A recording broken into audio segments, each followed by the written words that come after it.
No sé, llevas décadas con ese número.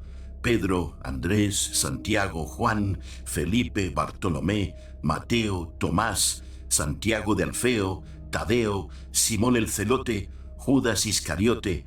Si te criaste en familia católica, en algún momento de tu infancia alguien te enseñó esa lista. Quizás fue en catecismo, quizás fue tu abuela que los recitaba como si fuera una oración. Quizás fue en la escuela, cuando la maestra escribió los nombres en el pizarrón y te pidió que los copiaras en tu cuaderno. 12 nombres, 12 apóstoles, 12. Cuéntalos otra vez si quieres. Siempre termina en 12. Y si te digo que ese número lo eligió la iglesia, que el texto dice otra cosa. Me llamo Rodrigo. Trabajé 20 años en una biblioteca de la Universidad del Valle de Atemayac, cuidando libros que los alumnos no podían consultar sin autorización del rectorado. Un día me pregunté por qué no podía leerlos yo. Ese día empezó todo, y este descubrimiento llegó a mí de la manera más humillante posible para alguien que lleva años estudiando textos del Nuevo Testamento. Tenía 9 años cuando me enseñaron los nombres de los 12 apóstoles en el catecismo de la parroquia de San Pedro Mártir en Guadalajara. No fue una clase profunda, fue un ejercicio de memorización con un objetivo práctico, la prueba del viernes. El padre Cisneros era un hombre paciente, de esos que explican las cosas 3 veces sin cambiar el tono de voz. Escribió los 12 nombres en el pizarrón. Nos dio 15 minutos para aprenderlos. Luego los borró y nos pidió que los escribiéramos de memoria en una hoja. Yo los escribí todos. El padre Cisneros me dio una estampita de San Pedro como premio. Tenía el fondo azul y una imagen del apóstol sosteniendo 2 llaves doradas. La guardé en el libro de oraciones de mi primera comunión. La tuve durante años. No sé en qué momento la perdí. Lo que sé es que 20 años después, preparando un seminario sobre las fuentes del Evangelio de Lucas para un grupo de estudio bíblico, abrí el 10º capítulo de ese Evangelio y me encontré con un versículo que había leído decenas de veces en mi vida sin procesar lo que decía. Lucas 10:1. Después de esto, el Señor designó a otros 70 y los envió de 2 en 2 delante de él a toda ciudad y lugar a donde él mismo había de ir. Me quedé mirando ese versículo durante un momento largo. 70 en 20 años de leer el Nuevo Testamento, en 4 cursos de teología bíblica, en un doctorado en filosofía antigua, nadie, en ningún contexto de formación religiosa, me había mencionado ese versículo de manera que yo lo registrara. Nadie lo había mencionado como algo relevante. Nadie me había preguntado, ¿sabías que Jesús también envió a 70? Y mira que yo no era un estudiante descuidado, era el tipo que subrayaba los textos con diferentes colores, según la categoría del contenido. Ese versículo estaba subrayado en mi Biblia. Lo había leído. Simplemente nunca había procesado lo que implicaba, porque nadie me había dado el contexto para entenderlo. Me levanté de la silla, busqué el Evangelio de Mateo, lo revisé completo, buscando cualquier referencia a los 70. Nada. Busqué en Marcos. Nada. Busqué en Juan. Nada. Luego volví a Lucas y leí los 24 versículos completos del capítulo 10. Y ahí estaba todo. Jesús los envía con instrucciones específicas. Les dice que vayan de 2 en 2. Les dice que la mies es mucha y los obreros pocos. Les da autoridad sobre los espíritus impuros. Les dice cómo entrar a las casas, cómo recibir la hospitalidad, cómo curar enfermos. Les dice que proclamen: el reino de Dios se ha acercado. Y luego, cuando los 70 regresan, también lo registra Lucas en el versículo 17, regresan con alegría diciendo: Señor, hasta los demonios se nos sujetan en tu nombre. Jesús responde con una frase que en ese momento me detuvo en seco. Lucas 10:19. Os he dado potestad de pisar serpientes y escorpiones, y sobre toda la potencia del enemigo, y nada os dañará.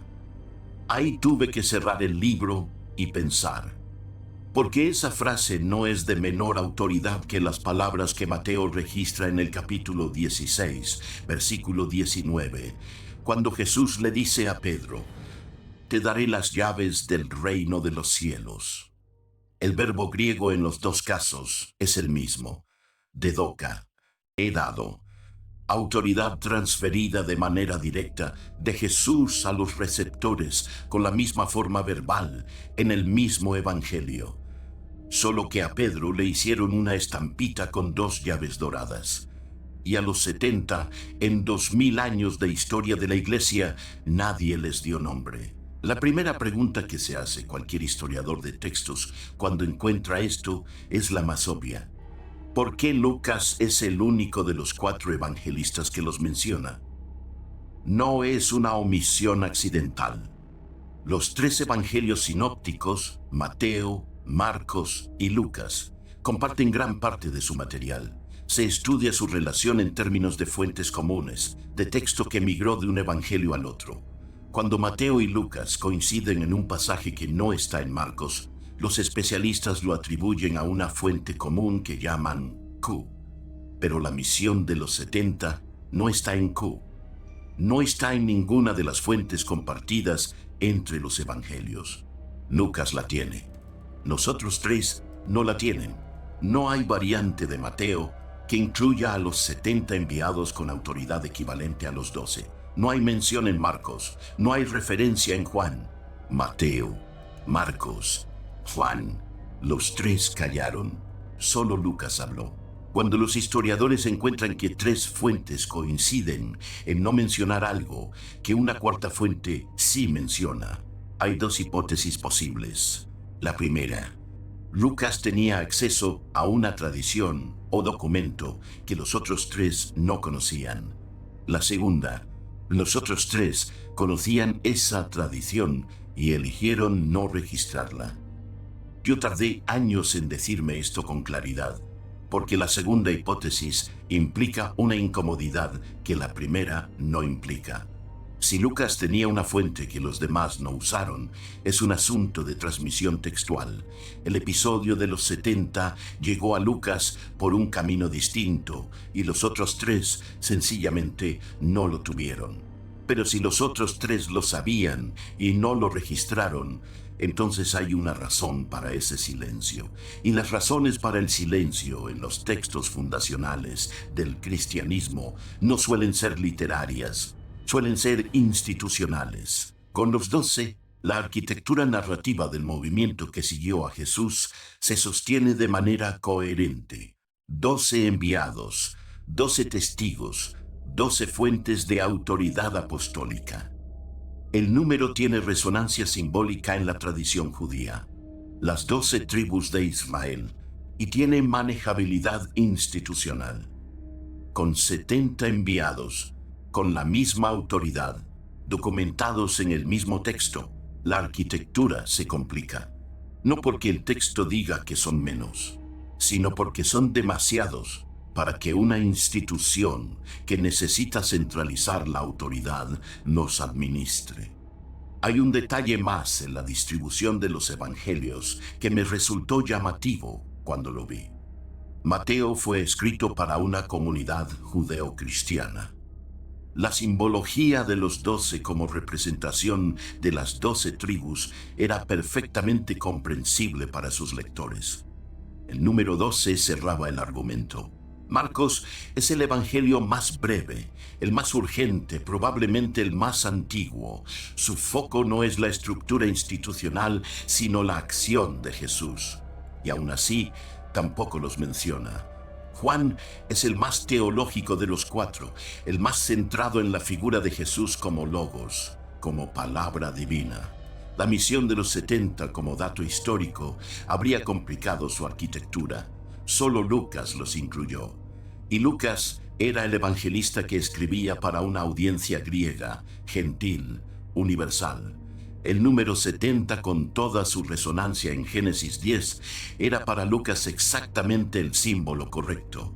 El evangelista que escribía para todos los pueblos fue el único que registró la misión que se dirigía a todos los pueblos, y el resto los silenció.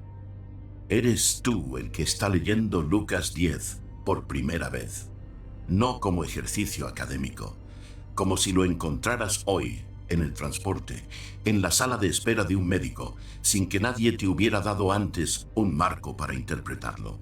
El texto dice: después de esto el Señor designó a otros 70. Otros, la palabra está ahí. El texto griego dice heteros hebdomekonta, que significa literalmente otros 70, no los mismos que antes. Un grupo adicional, diferente, designado en un acto separado con una intención separada. Los envía de dos en dos, con las mismas instrucciones que los 12, con la misma urgencia, con la misma autoridad sobre las enfermedades, sobre los espíritus, sobre la proclamación del reino. Y cuando regresan contentos, cuando le dicen que hasta los demonios se les sujetaron en su nombre, Jesús no establece jerarquía. No les dice, eso está bien, pero recuerden que son el segundo equipo. No distingue entre la calidad de la autoridad que le dio a unos y la que les dio a otros. Los felicita. Les dice que vio a Satanás caer del cielo como un rayo. Luego les dice: no se alegren porque los espíritus se les sujetan, sino alégrense porque sus nombres están escritos en el cielo. Sus nombres, escritos en el cielo. Los mismos que en ningún texto del Nuevo Testamento aparecen escritos en ninguna otra parte. Fíjate en esto. El mismo Jesús que prometió a Pedro que sus decisiones en la tierra tendrían validez en el cielo, le prometió a estos 70 sin nombre que el cielo los conocía, por nombre, individualmente. El cielo sabe cómo se llamaban, nosotros no. ¿Alguna vez te habías preguntado eso? ¿Cómo es posible que en 20 siglos de historia cristiana, con toda la maquinaria editorial que produjo el catolicismo y el protestantismo, nadie haya preservado un solo nombre de los 70? Aquí tengo que hacer una pausa para hablar del número en sí, porque hay algo en el número 70 que importa más de lo que parece a primera vista. En la tradición judía del período del Segundo Templo, el número 70 tenía una resonancia simbólica específica que cualquier lector formado en textos hebreos reconocería de inmediato. Génesis 10, el llamado cuadro de las naciones, la lista de los descendientes de Noé después del diluvio. En la tradición rabínica, esa lista corresponde a las 70 naciones del mundo. 70 pueblos, 70 idiomas, 70 linajes que en la cosmología judía del período representaban la totalidad de los gentiles, la totalidad de los pueblos de la tierra que no pertenecían a Israel. Y lo que significa enviar a 70 discípulos en ese contexto simbólico importa mucho. No significa restaurar Israel. El número 12 hace eso. 12 tribus, 12 apóstoles, un gesto de reconstrucción interna destinado al pueblo elegido. Es un símbolo cerrado, tribal, hacia adentro. 70 es el gesto opuesto. 70 significa ir a todos los pueblos. Significa universalidad, no restaurar lo que fue, sino alcanzar lo que nunca fue alcanzado. Lucas lo entendió así. Por eso registró la misión de los 70 como episodio separado e inmediatamente posterior a la misión de los 12. No es accidental la secuencia, es teológica. Los 12 hacia Israel, los 70 hacia el mundo. Y ahora viene algo que a mí me dejó pensando semanas cuando lo encontré. Los manuscritos no se ponen de acuerdo en el número. Los textos griegos que los especialistas llaman alejandrinos y orientales dicen 70. Los textos que llaman occidentales dicen 72. Bruce Metzger, en su Textual Commentary on the Greek New Testament, edición de 1994, lo documenta con precisión. Hay una variante real, un momento en la transmisión del texto donde copistas distintos registraron números distintos para el mismo pasaje. La razón por la que importa es esta. 72 no tiene resonancia simbólica en ningún texto hebreo de ese período. 70 sí. 70 son las naciones de Génesis 10. 70 son los ancianos que Moisés designa en el libro de Números, capítulo 11. 70 son los miembros del Sanedrín. 72 es un número que rompe la resonancia. Los convierte en un grupo numéricamente arbitrario en lugar de un grupo cuyo número tenía un significado específico para cualquier lector con formación en la tradición hebrea. Hay una hipótesis académica que algunos especialistas en transmisión del Nuevo Testamento han formulado. El cambio de 70 a 72 en los manuscritos occidentales pudo haber sido deliberado.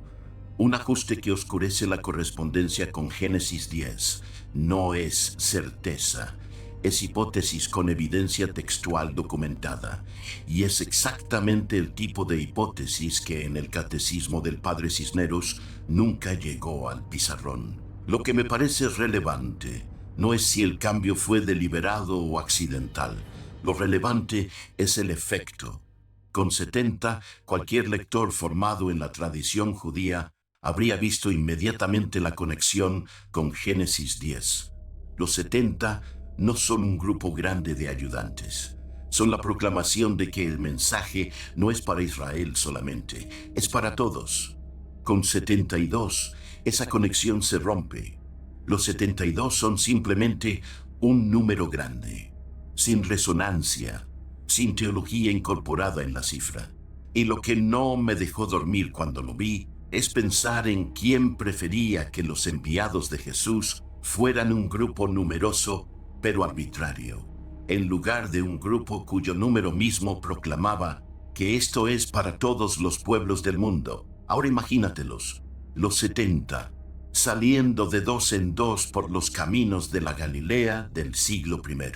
Dos personas caminando hacia ciudades que Jesús les señaló, sin bastón, sin alforja, sin sandalias de repuesto, con las instrucciones que Lucas registró: busquen una casa de paz, quédense ahí, coman lo que les den, curen a los enfermos, digan que el reino se ha acercado. 35 pares de personas, recorriendo regiones que los 12 no podían cubrir solos, siendo la presencia de algo que no tenía todavía nombre, en lugares donde no había llegado ningún anuncio, frente a personas que no esperaban a nadie. Uno de los pares llega a una ciudad del camino hacia el sur, golpea la puerta de una casa. Un hombre abre. No sabe quiénes son estos dos desconocidos que llegan cargando solo sus mantos. Los mira. Ellos dicen: paz a esta casa. El hombre no sabe lo que eso significa todavía, pero los deja entrar. Y 2000 años después, esa conversación no dejó rastro en ningún texto canónico. Ni el nombre del que llegó, ni el nombre del que abrió la puerta. 58 pares de personas cuyos nombres, según la promesa del mismo Jesús que los envió, están escritos en el cielo y en ningún otro lugar. Trata de nombrar a uno, solo uno de los 70. No te estoy pidiendo que recites la lista que el padre Cisneros escribió en el pizarrón. Te estoy pidiendo que nombres a uno de los otros. No puedes, nadie puede. No porque no existieran. Existieron. Lucas los registró con la misma pluma con que registró todo lo demás.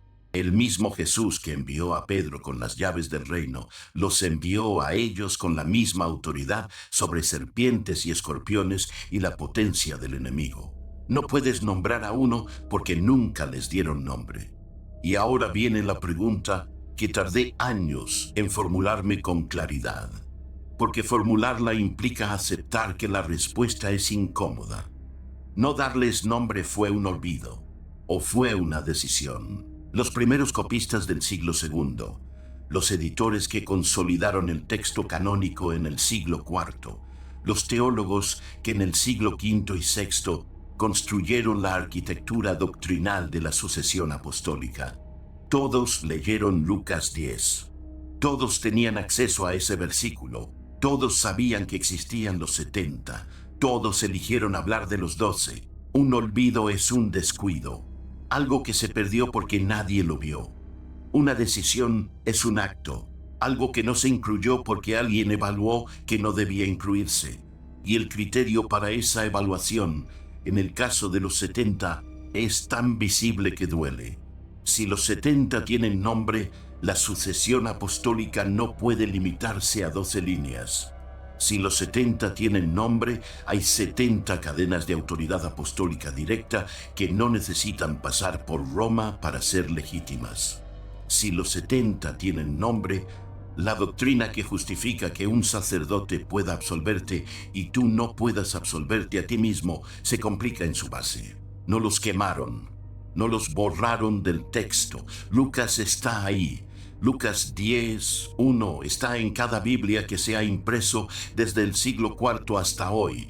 Los dejaron sin nombre, y sin nombre no son un problema institucional. Sin nombre son un dato curioso que aparece en una lectura litúrgica de fin de verano, y que ningún fiel de la banca conecta con la doctrina que lo hace depender de un sacerdote ordenado para su relación con lo sagrado. Hay algo más que durante años nadie me mencionó. La Iglesia Ortodoxa Oriental llegó a una conclusión diferente. El 4 de enero de cada año, la Iglesia Ortodoxa celebra la sinaxis de los 70 apóstoles. No es una fiesta menor de calendario, es una conmemoración oficial, con textos litúrgicos propios, con un lugar en el calendario eclesiástico que la Iglesia Ortodoxa ha mantenido desde la antigüedad. La ortodoxa los llama apóstoles, no discípulos de segunda clase, no auxiliares de los 12, apóstoles, con el mismo título que da a los 12. En Occidente no existe equivalente. No hay fecha en el calendario litúrgico católico dedicada a los 70. No hay memoria colectiva de ese grupo en la formación religiosa occidental. Y esto lo digo con todo respeto hacia la tradición en la que crecí. No es acusación. Es observación documental. La Iglesia Ortodoxa tomó el texto de Lucas con coherencia teológica. Si recibieron la misma autoridad directa de Jesús, son apóstoles. Los honra colectivamente, aunque no pueda nombrarlos individualmente, porque el texto tampoco los nombra. La Iglesia Católica construyó su arquitectura de autoridad sobre un número diferente, y la razón no está en el texto de Lucas, está en lo que el texto de Lucas implica para la centralización del poder eclesiástico si se toma con la misma seriedad con que se tomó a los 12. Una arquitectura que funciona con 12 líneas de autoridad no funciona igual con 70. La diferencia entre 12 y 70 no es aritmética. Es la diferencia entre una institución que puede administrar su origen y una institución que no puede administrarlo. La doctrina de la sucesión apostólica funciona como una cadena que puede trazarse. Un obispo puede decirte quién lo ordenó a él, quién ordenó a ese obispo, y seguir hacia atrás en el tiempo hasta llegar a uno de los 12. 12 cadenas que convergen en Roma. Con 70, esa cadena se ramifica de una manera que no puede administrarse institucionalmente. 70 líneas de autoridad directa que se dispersan hacia 70 naciones, hacia 70 tradiciones que no necesitan converger en ningún punto central. Si los 70 son apóstoles, la autoridad apostólica no necesita Roma. Y eso, en el siglo IV, cuando el obispo de Roma estaba consolidando su primacía, era un problema de primer orden. No los quemaron, no los censuraron, los dejaron en el texto y los dejaron sin nombre. Y fue suficiente. Ahora necesito que te detengas un momento aquí, porque lo que acabo de describir no es una conspiración. No es la imagen de un concilio de obispos en el año 400 reunidos en una sala oscura para decidir qué hacer con los 70. No funciona así. Lo que describe es algo más ordinario, y por ser ordinario, más difícil de ver.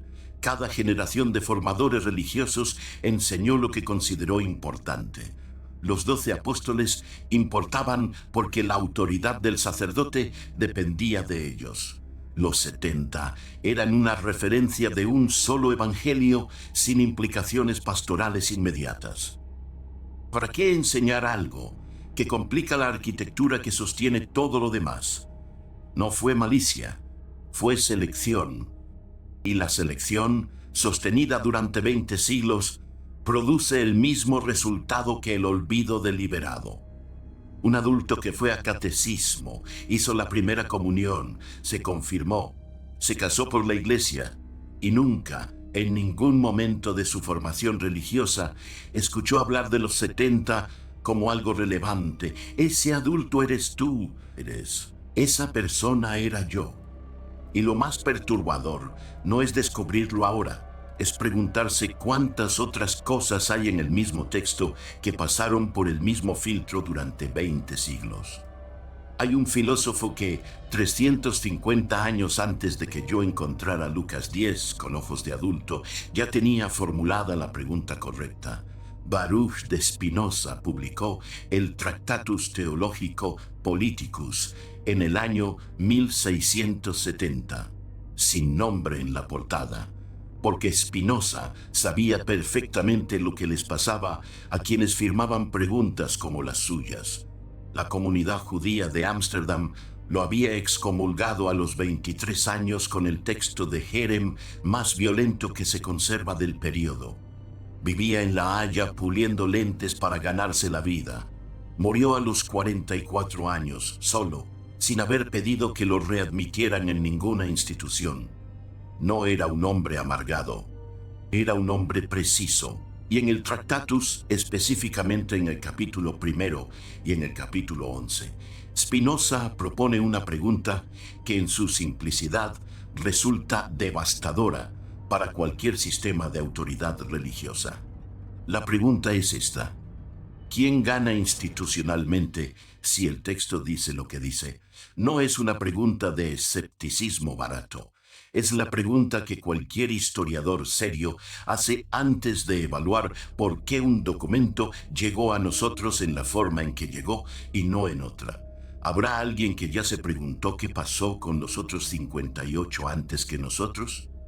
Spinoza se lo preguntó en 1670, sin nombrarlos directamente, pero con la misma lógica que llevaría a cualquier lector cuidadoso de los evangelios a notar lo mismo que yo noté 4 siglos después: que una institución que necesita exactamente 12 líneas de autoridad apostólica para que su jerarquía tenga sentido, encontrará maneras de que solo haya 12 líneas documentadas. No con malicia necesariamente, con la lógica de cualquier sistema que requiere su propia coherencia para sobrevivir. Spinoza lo formuló así en el Tractatus.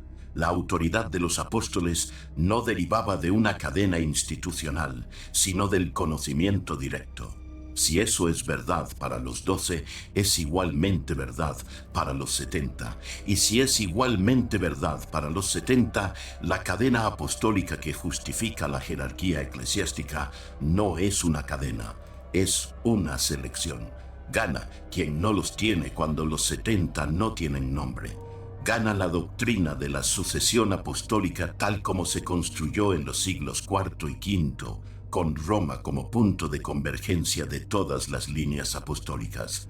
Gana la posibilidad de presentar esa cadena como lineal, verificable, cerrada. Y pierde quien los tiene cuando los 70 tienen nombre. Pierde la exclusividad de la cadena, pierde la necesidad de que la autoridad para mediar entre el fiel y lo sagrado pase por un sacerdote ordenado en una de las 12 líneas. Spinoza diría que esto es completamente predecible, y que predecible no es lo mismo que inevitable, y que la diferencia entre lo predecible y lo inevitable es exactamente lo que separa a alguien que acepta la versión editada de alguien que lee el texto completo. No te mintieron sobre los 70. El texto de Lucas nunca se modificó. Lucas 10:1 lleva 16 siglos disponible en cada Biblia que se ha copiado, impreso y distribuido. Te dieron el texto. Te enseñaron a no preguntar lo que el texto implica. Y eso, dice Spinoza, es más eficaz que cualquier censura. La arquitectura de lo que se enfatiza y lo que no se enfatiza en la formación religiosa es, en sí misma, una forma de administrar el conocimiento. Enfatizan a los 12, los memorizan, los convierten en los nombres de nuestras ciudades, de nuestras calles, de nuestros hijos. A los 70 los dejan en el texto sin énfasis, sin iconografía, sin nombre. Y el resultado, 2000 años después, es que tú puedes recitar a los 12 de memoria y no puedes nombrar a ninguno de los 70. No porque los 70 no existieran, sino porque el silencio que los rodea fue construido con toda la eficacia que solo tiene el silencio bien administrado. Vuelves a la lista. Pedro, Andrés, Santiago, Juan, Felipe, Bartolomé, Mateo, Tomás, Santiago de Alfeo, Tadeo, Simón el Celote, Judas Iscariote.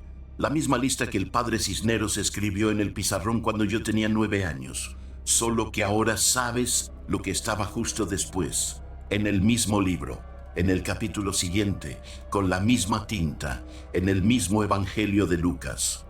Después de esto, el Señor designó a otros 70 y los envió de 2 en 2. 35 pares de personas caminando por los caminos de Galilea y Judea, con las mismas instrucciones, con la misma autoridad, con la misma promesa de Jesús. Sus nombres están escritos en el cielo. 58 de ellos más allá de los 12 que aprendiste de memoria. 58 cuya existencia está en el texto que la Iglesia preservó durante 20 siglos. 58 que recibieron directamente de Jesús exactamente lo mismo que Pedro, que Andrés, que Juan, y a los que nunca le pusieron una sola estampita con nombre. No te los quitaron con una mentira, no alteraron el texto. Lucas 10:1 sigue ahí donde siempre estuvo. Te los quitaron con el silencio que rodea un versículo que nadie te enseñó a conectar con la doctrina que organiza toda tu relación institucional con lo sagrado. Y el silencio, bien administrado, es más eficaz que cualquier mentira.